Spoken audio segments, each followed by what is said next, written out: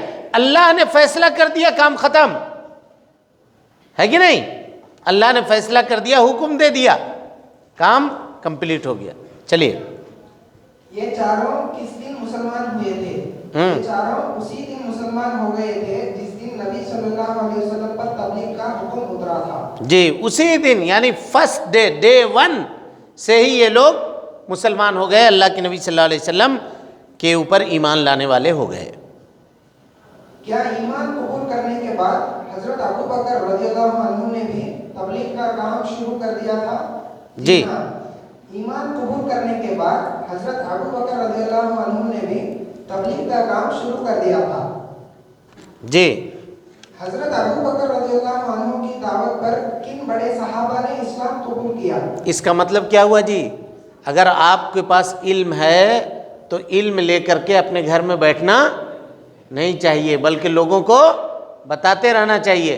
حضرت ابو بکر صدیق رضی اللہ تعالیٰ عنہ مسلمان ہوئے تو وہ مسلمان ہو کر کے چپ نہیں بیٹھے، خاموش نہیں بیٹھے.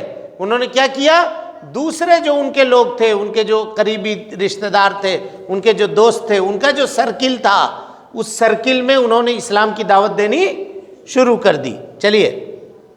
حضرت ابو بکر رضی اللہ عنہ کی دعوت پر اسلام قبول کرنے والے بڑے صحابہ حضرت عثمان بن عفان رضی اللہ عنہ، زبیر بن عوام رضی اللہ عنہ، زبیر ابن عوام رضی اللہ عنہ، چلیے، ابن عوام رضی اللہ عنہ، عبد الرحمن بن عوف رضی اللہ عنہ، سعد بن ابی وقاص رضی اللہ عنہ اور طلحہ بن عبید اللہ رضی اللہ عنہ ہے. یہ سب بڑے بڑے صحابہ ہیں، سب بڑے بڑے. حضرت عثمان خلیفہ راشد سوم، نبی صلی اللہ علیہ وسلم کے 2 بیٹیوں کے شوہر، آپ صلی اللہ علیہ وسلم کے داماد حضرت عثمان.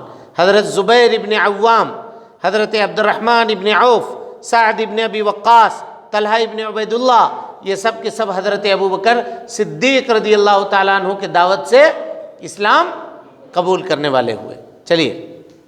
جن لوگوں نے بالکل شروع میں کھلی تبلیغ کا حکم اترنے سے پہلے اسلام قبول کیا انہیں کیا کہا جاتا ہے؟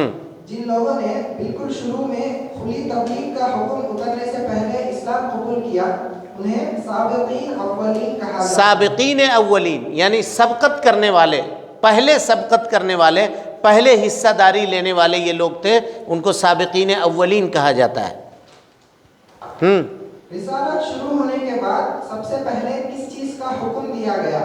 رسالت شروع ہونے کے بعد سب سے پہلے صبح و شام 2 رکعت نماز کا حکم دیا گیا. جی رسالت شروع ہونے کے بعد سب سے پہلے صبح اور شام 2 رکعت کا نماز پڑھی جاتی تھی. ابھی نماز فرض نہیں ہوئی تھی، لیکن پھر بھی صبح اور شام یعنی سورج ڈوبنے سے پہلے اور سورج نکلنے سے پہلے 2 رکعت نماز پڑھنا تھا. یہ نماز مکے میں بھی پڑھی جاتی تھی.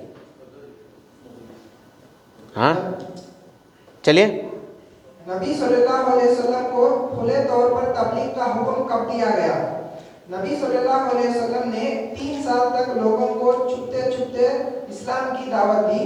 3 سال کے بعد نبی صلی اللہ علیہ وسلم کو پہلے اپنے قریبی رشتہ داروں کو ڈرانے کا حکم ملا، پھر اس کے بعد ہی عام لوگوں کو کھلے طور پر اسلام کی طرف بلانے کا حکم دیا. ہاں یعنی 3 سالوں تک اللہ کے نبی صلی اللہ علیہ وسلم خاموشی سے دعوت دیتے رہے، چپکے خفیہ طور پر، ہے نا، خفیہ طور پر دعوت دیتے رہے، کسی کو پتہ نہ چلے اس طرح سے. پھر 3 سال کے بعد آپ صلی اللہ علیہ وسلم کو اپنے قریبی رشتہ داروں کا ڈرانے کا حکم ملا. کہا وَأَنذِرْ عَشِيرَتَكَ الْأَقْرَبِينَ، اے اللہ کے نبی صلی اللہ علیہ وسلم اپنے قریبی رشتہ داروں کو ڈرائیے. پھر اس کے بعد عام لوگوں کو، پورے ماس کو تبلیغ کرنے کا کھلے طور پر اللہ رب العالمین نے آپ کو حکم نازل کر دیا کہ اب سارے لوگوں کو ڈرائیے. چلیے. قریبی رشتہ داروں کو ڈرانے کا حکم دیا گیا تو نبی صلی اللہ علیہ وسلم نے کیا کیا؟ آپ صلی اللہ علیہ وسلم کو جب اپنے قریبی رشتہ داروں کو ڈرانے کا حکم ملا تو آپ نے رشتہ داروں کو جمع کیا اور اللہ تعالیٰ کی تعریف بیان کرنے کے بعد ان سے کہا کہ مجھے اللہ نے رسول بنا کر بھیجا ہے. اللہ کی قسم آپ لوگ اسی طرح مریں گے جس طرح سوتے ہیں، پھر اسی طرح زندہ کیے جائیں گے جس طرح سو کر جاگتے ہیں. اس کے بعد آپ نے